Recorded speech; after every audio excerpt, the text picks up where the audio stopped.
One of my former coworkers, I'll just say that, Earth City, Missouri, Earth City's own. I ain't heard the Earth City in a while, man. You just took me back, dude. If you're not good in the middle, man, I don't care what you have on the edges and that corner and say, man, if you're not good in the middle, it's hard, man.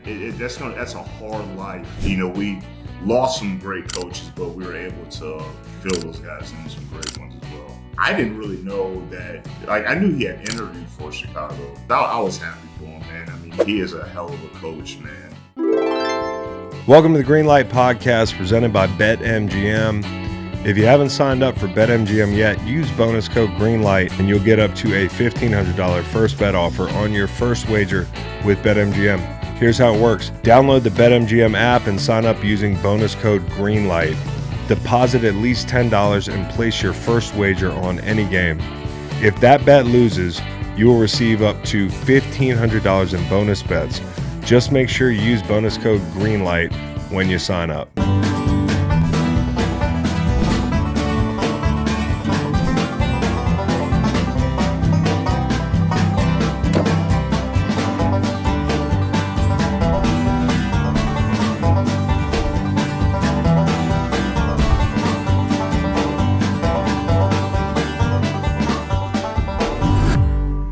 All right, one of my former coworkers, I'll just say that, Earth City, Missouri, Earth City's own, now Detroit Lions GM, Brad Holmes. What's up, Brad? How you doing, man? Good, man. I ain't heard the Earth City in a while, man. You just took me back, dude. I got to keep you humble, yeah, man. You know, you did.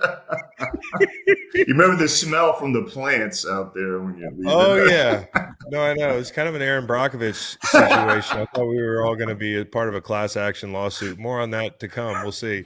They had would they bury radioactive waste up the hill from the field or something like that? It was wild, man. You could smell it as soon as you walked out there. It's like, wow. It's like, and you guys are practicing.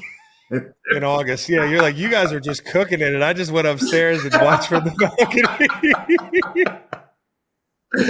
Well, dude, man. We both found greener pastures. Me, retired podcaster, you, GM, and really a big driving force of why Detroit has built one of the most physical, imposing, and quality rosters in the NFL. Man, I had so much fun watching you guys last year, and I know there were times where it wasn't probably very fun to hit the curveball, but you guys did a brilliant job fighting through so many injuries, a lot of adversity. What was it like late in the season when you were having to get on the phone and replace people? It felt like every day. Dude, it was trying. Like, I think I said something about at my end of the season presser. Like, I think I told everybody that, you know, that trying to trade for a defensive end was like one of the hardest journeys that I've ever experienced, because nobody wants to give them away. Like, and I'm like, you know, everybody threw out all these top elite pass rushers because we lost Aidan Hutchinson. It's like, get this guy, get that guy. And I'm like, man, I'm calling around for like teams like thirds and their fourths. Right. And, you know, they were very right. They're like, look, man, like, we got a lot of football left, and if we get one more hurt and I trade you on, then we're now we're down. And so that was hard, man. But you know, but I want to say I think it was after that Thanksgiving game. Man, like, we had like three more guys going IR, man. Like, Malcolm Rodriguez went on IR. I think Mekhi Wingo went on IR, and I was like, look, man, like, there's nothing else we can do except like poach as many practice squads as possible, because, you know, that's a little bit better than, at least these guys have been practicing, they've been playing, you know, they got preseason tape, they may have been elevated, so there's some film to watch, and literally we just, I think our pro director Rob Loman, he just said it's just Black Friday practice squad shopping, and we just I think we poached like three guys from three different practice squads, which I don't think it had been done before, but we were just in that situation that, you know, we were still, we still had enough, you know, on offense to kind of keep us afloat. We just had to kind of keep up with it, and Dan knew that, and we just had to get aggressive, and we just kind of did all we could. And the way it ended was, everybody wants to blame injuries and all that, but bottom line is, look, yeah, I know the injuries play a part in it, but it's just you can't use that as an excuse, because everybody deals with that kind of stuff, and we just got to be better, man. Yeah, I mean, you can't say it. I'll say it from where I sit. I mean, there were a lot of injuries, man, and I thought your guys battled pretty admirably and reflected, I think, the culture there as well. So Yeah, tip of it the was a cap to next y'all man for up. that. Like, I think that next man up thing is cliche. Sometimes it gets thrown out there. So, like, oh, next man up, next man up. But, like, it truly, man, like, you talk about, like, our culture and, like, what we're all about, man, is sort of just looking adversity in the face and staring right at it. It truly is a marriage of coaching and personnel when you get into those kind of situations and you get a bunch of new guys, but you have to have really good coaches, which we do, that can get those guys ready to play like Right. this. And so it was very admirable job our coaching staff to get those guys ready like they did. So speaking of coaching, and I think this is obviously a barometer for you guys being in a really good place, is when you lose both coordinators, it's because you're doing something right. Now, the challenges that follow are always great. As you prepare for the inevitable, which, I'm sure you guys know, hey, these guys are doing a great job. A year out, Mm-hmm. we might not have these guys in the future. How do you begin to mitigate for those situations? What goes into that process? Yeah, look, first of all, I give Dan so much credit just for, yeah, you kind of had an idea that Ben and AG were going to be gone, but I don't think we were prepared for all of the guys that got poached. And I give Dan so much credit for just staying patient and not just trying to chase and fill and feeling under the gun and under pressure. Like, he stayed patient and he was so much on about fit. And he ended up, doing a really nice job. And we got some really good coaches. But, there's always news. But we're not as worried about it just because of who we were able to get and who we were able to play in. So, like, Right. Kelvin Shepherd, man, he's been groomed since 2021, right up under AG, to eventually be in this spot. So we have a lot of confidence in him. And then Johnny Morton, he was with us previously, when really the offense was literally built, in 22. So there's familiarity there. And then, being able to get a David Shaw, as passing game coordinator, being able to get a Tashard Choice, for I running saw that. backs. Yeah, man. Rashard Choice is my guy, Brad. We ACC brothers, 40 years old, both of us. Oh yeah, that's right.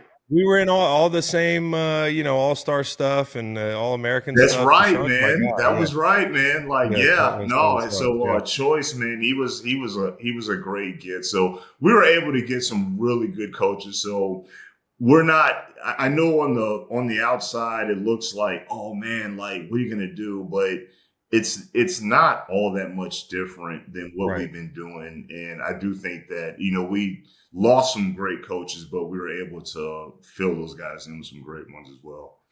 Well, I think Dan always seems to make it clear that it's about the players, Yes. right? Which underscores, hey, like, listen, we're going to win and lose with the players. It's not because a coach walked out of here. Yes. Right. Like, I think that emphasis definitely helps. But then on top of that, I think like the Aaron Glenn replacement with Kelvin Shepherd, is it a coincidence that the guy played in the league? Because I feel like you guys have very intentionally filled the coaching staff with former players. And correct me if I'm wrong, I feel like it's even more paramount on the defensive side of the ball for whatever reason Yeah. to have those former players. Can you speak to the importance of that? Yeah. I think it's huge. And I didn't really truly feel the impact of it till when we got kind of late in the season, when we first got here in 21. And, you get to that point in November, getting into December, man. And, you know, that grind, as you know, Chris, like, your body isn't feeling the best. And to have somebody like Dan to stand in front of the room and tell the guys that and say, "Look, I know how you guys are feeling right now. Like I know what this is like." Man, you just have to respect it, man, because he knows and he truly like he puts the players first and foremost in all situations, and it's just a genuine respect. And look, he's got not just him playing and all our other coaches that have played in the NFL, but it's all these other great qualities. It's just the teaching and the development aspect. It's truly special. But when you know that guy's been in your shoes at the highest level, man, it's just the respect factor, and just the willingness to kind of just run through a wall for a guy just increases. And it's just like what you said about players first. I'll never forget the first time, because I mean, as you know, like me and Dan didn't even know each other when we got hired. And the first time I had a conversation with them, they had a lot of success on offense with New Orleans, and he was part of that staff. And I'll never forget, I asked him, I was like, "Hey, man, are we going to run something very similar to what you guys did in New Orleans?" And he's like, "I don't, it just depends on who we have." He was like, Right. I just don't know the players that we're going to have yet. So I can't really answer that." And when he said that, it really was like, okay, like this guy, he is putting players first. And so that's a good observation by you. Does it matter? I mean, like with Ben leaving, you know he's going to leave. You know he's probably the hottest name in football as far as that position is concerned, an offensive head coach on the market. But to go in division, I know you don't take that as like some disrespect, but there's probably a little bit more massaging and conversation ahead of that. Does Ben come to you guys and say, "Hey, I want you to know I'm thinking about taking a job and it's right down the road"? Or is it do you joke about it leading up? Like what how does that go? Yeah, obviously there were multiple jobs that were open that cycle, and so I didn't really know that. Like I knew he had interviewed for Chicago, but he interviewed for a lot of the other positions too. So I really didn't know really which way it was going to go. I was thinking Chicago would have probably been the last destination, but or I was probably hoping that probably, but no, I really didn't know that was happening till it actually till he accepted the job. And we had a little talk briefly before he left. I was happy for him, man. I mean, he is a hell of a coach, man. And he's they have a really good one up there. But yeah, it's just a little like, man, Washington. He must think that quarterback's pretty good. I tend to agree that kid's got a good shot to be Yeah. pretty good. And I also wonder the second part of it is like the changing the locks, right? Like it could be my best friend, but I'm changing the locks when you leave. How hard is that to do? And does the fact that John Morton, when he was with you guys, it had been a couple years, so maybe he's had some different experiences and he'll build the offense differently from like a terminology standpoint or a tendency standpoint. Does that stuff get talked about? How do we change the locks? It's not just he's leaving and we got to play him once every couple of years. It's twice a year. Yeah, it's gonna be some new wrinkles, but I think in terms of the change the locks, that really comes from Dan in terms of he's looking to evolve it regardless. Anyways, Like yeah. regardless. So Yeah. whether Ben was still here or not, like, he's like, but I will say just because John Morton and Ben were there both in 22 with Dan overseeing the whole thing, I don't see a lot of like wholesale change, but it's going to be some evolution there just because that's how Dan is just regardless. Yeah. Another guy you're replacing, not a coach, is Frank Ragnow. Obviously, an amazing player, more than just a glue guy, a great player, but seemed to be a leader as well. And obviously, when it comes to a center, that's a big one. What do you look for when you're talking about trying to find the next center? What are some inherent traits that you think are really important in a center? Yeah, well, first and foremost, it's intelligence. It's Yeah. just it's intelligence it's personality and communication. Like, I think you have to have that regardless of, before you get into size and lateral quickness and all this, and ability to get to the second level and picking up games and all that stuff, because that, you have to do so much from a communication, as you know, Chris, and an intelligence standpoint, and especially, like, man, it's hard, man. Like, that, it's a complicated scheme.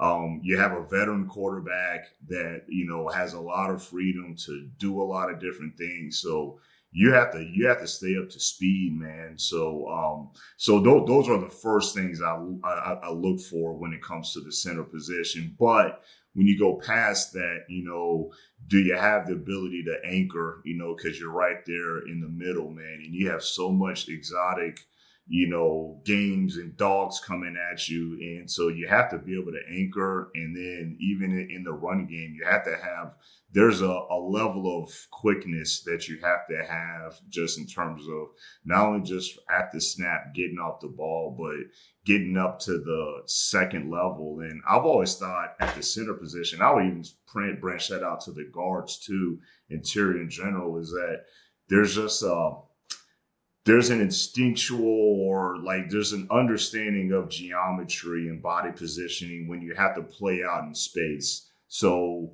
you can't just say, like, snap it and just run out there to the second level as fast as you can. Well, that's all for naught. I don't care how explosive and quick and fast you are getting to the second level, man. If the linebacker's just dipping right up under you and you just completely miss the blocks, that doesn't matter. So you have to be able to kind of gear down instinctively. So it's a lot of traits, man, that a lot of people say, well, just throw somebody in there at center. No, man, like, you have to have a lot of the intangible qualities first and the mental aptitude first. And then there's a level of physical qualities you got to have.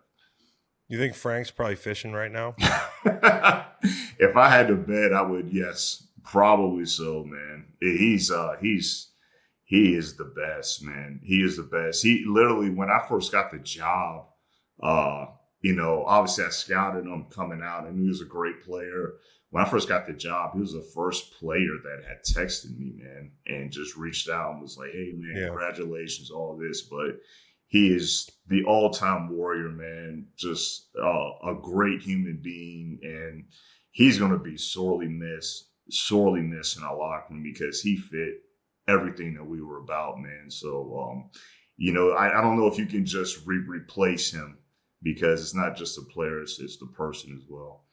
No question. I mean, was it one of those things where you could see the injuries mounting, or did you have a feeling Yeah, ahead of time? he's been through a lot. He's battled a lot, man. And I didn't know really how long it was going to go, in terms of, eventually, your body sometimes just can't take but so much. And he's got a family too, man. So, Yeah. when you start talking about long-term view and kids and all that type of stuff, man, like, look, man, I didn't even play in the NFL, and I got a bad back, and I'm an old dad with young kids, and I had to watch myself bending over to pick. I'm like, I can't just bend over to pick you. Like, I need to squat down. It's like, I didn't play in the NFL. So you talking about the grind that those guys have to go to, the grind that you went through, man. Like, that's different level, man. So I got the utmost respect, but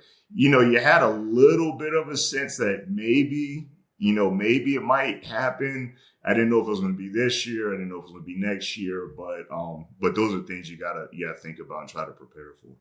Well, obviously, you're able to add a guy inside on the interior offensive line in the draft, but I was going to ask you about the investment in the interior defensive line, Yeah. which seems to be a theme for you guys. Yeah. It was Tyleek Williams, Yep. right? And I'm hearing him touted as being like an Aleem McNeil Jr. Yeah. Yeah. A lot of similarities. Just the more you dive into his game, the thing about, so Aleem, when he came out in 21, he was probably tilted more nose tackle, but you saw this dancing bear in him, that there was a 3 technique inside of him. And now, at this point, he's shed weight, he's got his body right, and now he is a 3 technique. Where Tyleek actually is probably, when you kind of compare both of them coming out, Tyleek is probably a little bit more developed than Aleem was coming out. So, but there are very similar players, because Tyleek's got some movement skills in him. He's got quickness. He can move laterally. He can bend. He's stout versus a double team. And not only do they, like, player wise, compare very well, but like even personality, like Well, that's a good they're thing. kind of the same, kind of just mild manners, good kids, kind of soft spoken, smart. Really handle their business, man. I'll never forget when we had drafted Aleem. I was like, "Hey, man, you ready to be a Lion?" And he was like, "Yeah, sure, man. It's all good." It's pretty Like, man, do you really want to? tough. But then when we gave him his contract extension last year, and when we got the deal done, I called him and I was just like, "Hey, man, congratulations, got it done." And he sounded like, "Man, I really appreciate you guys believing." I mean, like, he was, and I told him, I said, "Aleem, you sound exactly like how you sounded when we drafted you, dude." Yeah. And Tyleek, has very, very similar personality traits to him. Well, that's great. And it's probably, Aleem probably loves knowing he's the prototype now. Yeah. Yeah. That's pretty flattering. Let's talk about the edges, because, and maybe this is a chance for you to get your Brandon Bean on. By that, I mean, it's tell the media that they don't know what the hell they're talking about sometimes, where you guys are 3rd in the league in pressure rate last year. Yeah. And, it's like, it feels like probably every week you're fielding a question about, hey, how about another edge rusher, that sort of thing. So just give me the state of the edge position for you. I think obviously a lot of people want to know how Hutchinson's progressing. Yeah. But I also thought, as a side note, and I read something this morning about Big Z possibly coming back, I thought that was one of the most impactful signings of the year on any team. Yeah. Talk about pulling a rabbit out of your hat. I love his game, and it showed up in Detroit. So what's it look like out on the edge? Yeah, so Aidan looks great, man. He's been out there in OTAs. Really didn't expect anything else. You never truly know, because you don't have a crystal ball. Yeah. But just knowing how that guy's wired and how he attacks things and how in tune he is with his body, it did not surprise me. I mean, he's out there. He looks explosive. He's changing direction. I mean, he looks really good, man. And then we brought back Marcus Davenport on a 1-year deal. He was playing really good football for us before he unfortunately got hurt, man. And so hopefully he gets better luck on his side. And so and he's been out there, and I would say he looks just as good, man. I mean, he has been. His body is feeling great. His body looks great, man, and he had a good summer as well in terms of the OTAs. And then we brought Al-Qadim Muhammad back, that we signed last year, who logged some good snaps for us, played good football, plays hard. He's physical. He'll set edges, man. He plays with a lot of effort. And then we were able to draft Ahmed Hassanein from Boise in the 6th round, and he's just another guy. He's got some work to do from a developmental standpoint, just like they all do. But he's not some fish out of water, just raw, don't know what he's doing out there. I mean, when you look at his production, he had the most in terms of sacks and pressures combined the past 2 years. He had the most production out of all the edge rushers in that class, and just so happens that he plays with his hair on fire as well. So we feel good about where we're at that position. But just going back to the interior, though, Chris, is, man, you know as well as anybody, like, man, if you're not good in the middle, I mean, I don't care what you have on the edges and that corner, and say, man, if you're not good in the middle, it's hard, man. That's a hard life. And so that's why we were really happy to get Tyleek to really fortify that middle, along with DJ Reader still coming back. We're able to get Levi Onwuzurike back in free agency. And then, while we're having Aleem come back too, we were able to sign Roy Lopez in free agency as Oh, Roy well. Lopez, yeah. So we feel really good about the middle, because if that's not right, man, it's some long days on defense, man. One more draft question here. Appreciate you sticking with us. Isaac Tesla. I was going to ask you what his skill set was, but then I was watching him on the St. Brown Brothers podcast. Shout out to those guys. Yeah. Very good podcasters. Yeah. Tesla played quarterback back in the day. Yeah. And that seems like something you might like, that your program might like, that maybe this guy can throw the football, can do some tricky shit. Yeah. No, he's got some versatility to him, man. Definitely. Yeah, he's got versatility. So tell me what his skill set is, man, because you got a possession guy, and then you got a big guy or fast guy outside. Yeah, no, he really popped on the radar for me. Like I heard about him from our scouts, and just said, like, look, this kid's really interesting. And we had some meetings before the Senior Bowl, and then I saw him live at the Senior Bowl and just saw how long and big he was, and just the way that he was inserting himself in the run game. And this is not just run game individual drills that they do at the Senior Bowl. This is team periods. And that just says something to me about what a guy like that at that position and his strain in the run game. And I hadn't seen a guy strain the run game like that since we drafted St. Brown in 21, just in terms of just my subjective view of a receiver block. But I just think, and I know that we're just talking about blocking, but that just says a lot about the player in general. But after that, man, this guy is just catching every single damn ball with his hands, like everything. Nothing's hitting his body. And so then I go back and I watch the tape, and his targets were low that year, but he took advantage of all the targets, because again, every ball is being caught with his hands, and he's tough. He's tough on the outside.